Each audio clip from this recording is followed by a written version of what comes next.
மாண்புமிகு தமிழ்நாட்டு முதலமைச்சர் திராவிட முன்னேற்ற கழகத்துடைய தலைவர்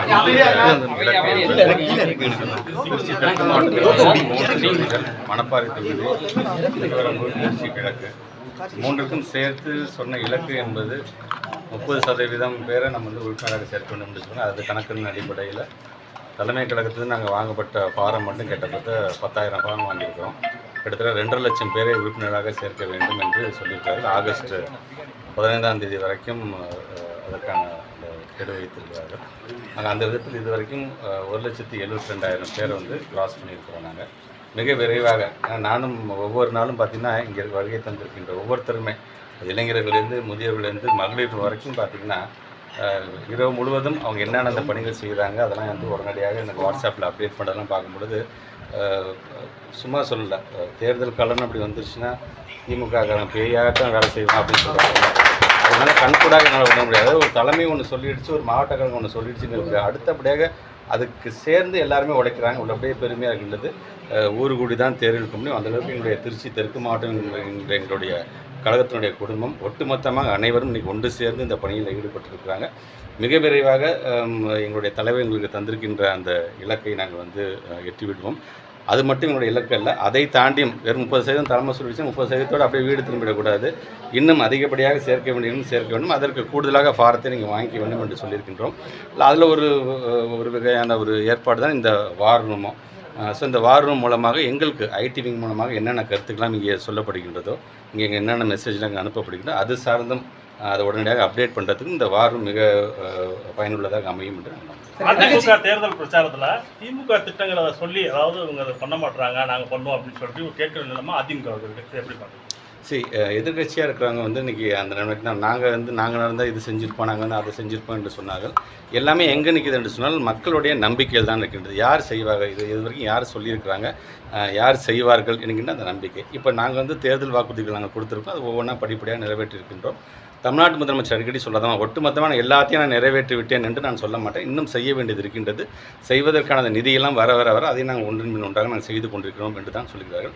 ஆக அந்த விதத்தில் மக்களிடம் நம்பிக்கை. இப்போ நாங்கள் இந்த ஓரணியிலேருந்து ஒவ்வொரு வீடாக நாங்கள் செல்லும் பொழுது வெறும் எங்களை பாராட்டத்துக்கு மட்டும் மக்கள் எங்கள்கிட்ட பேசுறதில்லை. சில கருத்துக்களையும் எடுத்து சொல்கிறார்கள். சில விமர்சனங்களை இதை சொன்னேன் நீங்களே இது நீங்கள் செய்யலைங்கிற அளவிற்கு தான் இருக்குது. அதனால தான் தமிழ்நாட்டு முதலமைச்சர் நம்மை ஏற்றுக்கொள்ளாமல் இருக்கின்ற ஒரு குடும்பமாக இருந்தாலும் அந்த குடும்பத்து வீட்டுக்கும் போய் பேசுங்க, நீங்கள் அவங்களை கன்வின்ஸ் பண்ணுங்க. நம்ம இப்போ என்ன செஞ்சுட்டு இருக்கிறோம், ஒன்றிய அரசு நம்ம எப்படியெல்லாம் வஞ்சிக்கிறோம், அதை மீறி ஒவ்வொரு திட்டத்தையும் நம்ம எப்படி செயல்பட்டு கொண்டிருக்கின்றோம் என்பதை எடுத்து சொல்லுங்கள் என்று சொன்னதால் இது நல்ல ஒரு வாய்ப்பாக இருக்கின்றது. மக்களிடம் அந்த தெளிவை எடுத்து சொல்கின்ற விதத்தில் தான் இன்றைக்கி அதை நாங்கள் எங்களுடைய மக்கள் செய்து கொண்டிருக்கிறோம். வெறும்னா எங்களுடைய திமுககாரங்க வீட்டுக்கு மட்டும் போகிறது. இன்னும் நீங்கள் இதோட கணக்கு எடுத்து பார்த்துக்கிட்டிங்கன்னா நாங்கள் பழைய உறுப்பினர்களை காட்டிலும் புது உறுப்பினர்களை சேர்க்க, ஏன்னா பழைய உறுப்பினர்கள் ரினியூவல் பண்ணுறதை காட்டிலும் புது உறுப்பினர்கள் சேர்க்க தான் இன்னும் அதிகமாக இருக்கின்றது. குறிப்பாக எங்கள் எதிர்க்கட்சியாக இருக்கக்கூடியவங்களை வீட்டில் இருக்கின்ற பெண்கள் கூட பார்த்திங்கன்னா நாங்கள் சேர்ந்துக்கிறோங்கிற அளவிற்கு வருகிறார்கள். உள்ளபடியே அவர்களையும் நாங்கள் வருகின்ற எடப்பாடி பழனிசாமி தேர்தல் பிரச்சாரம் இதுக்கு ஆரம்பிச்சிட்டாரு, சுற்றுப்பயணம். அதுல 1,500 ரூபா நாங்க கொடுக்க இருந்தோம், ஆனா திமுக அரசு 1000 ரூபாய் கொடுத்துருக்கு. அதை திருப்பி அதான் சொல்றேன், நம்பிக்கை தானே. யார் சொன்னா செய்வா, இல்லை யார் சொல்றது வெறும் வெத்த அறிவிப்பாக இருக்கும் என்பதை மக்கள் உணர்ந்த காரணத்தினால் கண்டிப்பாக நம்முடைய தலைவர் செய்வார்கள் என்ற நம்பிக்கையின் மீது எங்கள் மீது வைத்திருக்கிற நம்பிக்கையில் தான் நாங்கள் அதை நிறைவேற்றிருக்கோம் என்று தான் சொல்கிறோம்.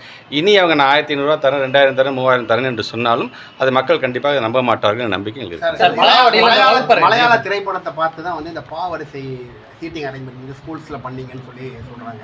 அது குழந்தைகளுக்கு கழுத்து வலிலாம் ஏற்படும். எந்த வித பல பேர் ஆய்வு செய்யாம நீங்க பண்ணிட்டீங்க. பல பேர் பல கருத்துக்கள் சொல்றாங்க. நாங்கள் இதை நான் அறிவிக்கும் பொழுது அன்னைக்கே நான் கொடுத்த பேட்டியை பார்த்துருந்தா அது புரிஞ்சிருக்குமாங்க. ஏன்னா ஃபஸ்ட்டு 1 வீக்குக்கான ஒரு trial and error basis, unconventional மெத்தடாக, அதாவது வழக்கத்துக்கு மாறான ஒரு செயலை நாங்கள் பண்ணும்பொழுது அது ட்ரையல் அண்ட் எரர் பேசிஸ் அது பயனுள்ளதாக இருக்குதான்னு பார்க்க வேண்டும் என்று தான் நாங்கள் சொல்லியிருக்கோம். எங்களை பொறுத்த வரைக்கும் நான் அடிக்கடி சொல்லுவேன், பேக் பெஞ்ச் அப்படிங்கிறதுலாம் கிடையாது. எந்த பெஞ்சில் உட்காந்தாலும் பிள்ளைங்க படிக்கிற பிள்ளைங்க தான் வரப்போதும்.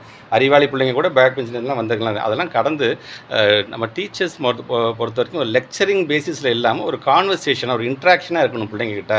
அப்போ தான் அந்த பிள்ளைங்க ஏதாச்சும் கற்றுக்கிட்டாங்கன்னு தெரிய வேண்டும். அதேமாதிரி ஒரு பிள்ளைங்களோட பாடி லாங்குவேஜ் எப்படி இருக்கிறது, வெக்கப்படாமல் ஒருத்தர் பின் ஒருத்தர் ஒளிஞ்சிக்காமல் ஒரு கேள்வி கேட்கும்போது இல்லாமல் எல்லாம் வெளிப்படைத்தன்மையாக இருக்க வேண்டும் என்கின்ற விதத்தில் ஒரு ட்ரையல் அண்ட் எரர் பேசிஸ் தான் நாங்கள் பண்ணுறது. ஏன்னா இது சொன்னதே பார்த்தீங்கன்னா தமிழ்நாட்டு முதலமைச்சர் ஒரு ஸ்கூலுக்காக போகும்பொழுது பின்னாடி இருக்கிற பையனுக்கு எப்படி ஃப்ரண்ட்டு இதுக்கு தெரியுமா, இந்த பையன் ஹைட்டாக இருக்கானே, இந்த பையன் குள்ளமாக இருக்கானே என்று சொல்லும் பொழுது தான் சரி ஒரு விதத்தில் ட்ரை பண்ணி பார்க்கலாமேங்கிற விதத்தில் தான் நாங்கள் சொல்லியிருக்கோம். ஸோ ட்ரையல் அண்ட் எரர் பேசிஸை பார்த்துட்டு இது சார்ந்து 1 வீக் கழிச்சு எங்களோட சிஓஸ்லாம் எங்கள் என்ன ரிப்போர்ட் கொடுக்குறாங்க அது சார்ந்து ஒரு நல்ல முடிவு எடுத்து புதுக்கோட்டை மாவட்டத்தில் அரசு பள்ளியில் வந்து மாணவர்கள் குழந்தைகள் அந்த கழிவறை சுத்தம் அந்த வீடியோ கண்டிப்பாக அதுக்கு நாங்கள் அது விசாரிக்க சொல்லியிருக்கோம். அது என்ன பேஸில் வந்து கண்டிப்பாக நாங்கள் ஆக்ஷன். சார் திருவாரூரில் இந்த குடிநீரில் மலங்கள் ஆமாம், இன்றைக்கி கூட போய் பார்த்துட்டு வந்திருக்கிறாங்க. நான் அதுக்கான ஒரு ரிப்போர்ட்டும் வந்திருக்கின்றது. ஸோ அது சார்ந்து என்ன இப்போ காவல்துறை மூலமாக அது யார் யார் அதில் ஈடுபட்டிருக்காங்க கண்டிப்பாக எடுக்கப்படும். அதுக்கு முன்பாக அதெல்லாம் இப்போ கிளியர் பண்ணி நாங்கள் வச்சுருக்கோம். பட் இருந்தாலும் எவிடன்ஸ் கிடைக்கும் போது செஞ்சவங்க யாராக இருந்தாலும் கண்டிப்பாக தனித்து போட்டியிட வாய்ப்பு இருக்கு அப்படிங்கிற மாதிரி எங்களுடைய பலமே வந்து எங்களுடைய கூட்டணி தான். அதனால் தொடர்ந்து 10 ஆண்டுகளாக மக்கள் பிரச்சனைக்காக நான் தலைவர் அடிக்கடி சொல்லது அதுதான். இது வந்து ஒரு சீட்டுக்காக சேர்ந்த கூட்டணியில் இது கொள்கை கூட்டணியாக இருக்குது. எங்களோட தோழமை கட்சி சார்ந்த ஒவ்வொரு தலைவருமே இன்றைக்கி அதை சொல்லி கொண்டு தான் இருக்கின்றார்கள். 10 ஆண்டு காலம் இதை வந்து எப்படி நம்முடைய தலைவர் வந்து ஒரு பாச உணர்வோடு ஒரு அண்ணன் தம்பியோடு கொண்டு சென்று கொண்டிருக்கிறாரோ அதே போன்ற 2026 அதே பலத்தோடு நாங்கள் வந்து எங்களுடைய தலைவர் சொன்னது 200ஐயும் தாண்டி வெற்றி பெறும் நம்பிக்கை எனக்கு.